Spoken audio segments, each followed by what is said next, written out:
Hello বন্ধুরা, তো আজ এসেছি একটি নতুন ভিডিও নিয়ে। তো আজ আমি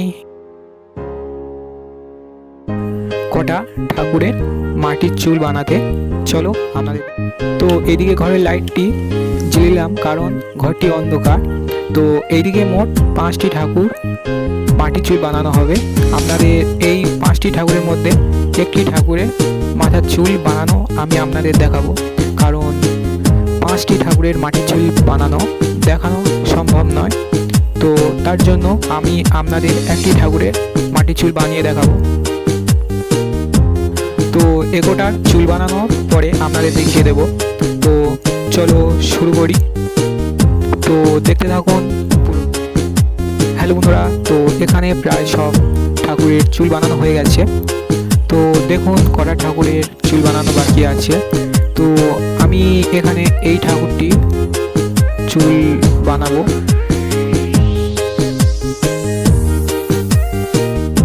এই যে এই ঠাকুরটির চুল বানানো আমি আপনাদের দেখাবো। চলো শুরু করা যাক। তো আমি এখানে কাজটি শুরু করছি, তো দেখতে থাকুন ভিডিওটি। তো অনেকে আছে যে মাটির চুল বা ঠাকুর তৈরি করতে দেখতে খুবই পছন্দ করে, এবং অনেকে আছে যে মাটির চুল করতে চায়, সেও আমার এই ভিডিওর মাধ্যমে খুবই সহজভাবে শিখে নিতে পারে। তো খুবই ধীরে এবং মনোযোগ সহকারে দেখবেন, আর অবশ্যই স্কিপ করবেন না, কারণ স্কিপ করলে অনেক পয়েন্ট আপনারা মিস করে ফেলবেন। তো অবশ্যই চ্যানেলটিকে সাবস্ক্রাইব করবেন এরকমই নতুন নতুন ভিডিও দেখার জন্য। তো দেখুন আমি কাজটি কীরকমই করি।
মাটি দিয়ে চুলের শেপ দেওয়া হয়ে গেছে।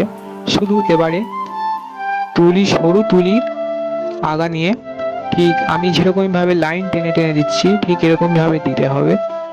তো ধীরে ধীরে তো দেওয়ার পরে এর ওপরে জল এবং নরম একটি তুলির সাহায্যে দাঁড়ির ওপরে বুলিয়ে বুলিয়ে দিতে হবে। তো আপনারা দেখুন আমি কিরকমভাবে করি।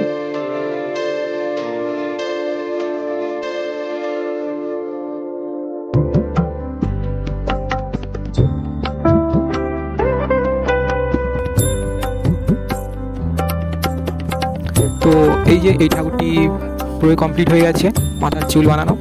তো দেখুন কেমন হয়েছে চুল বানানোটি।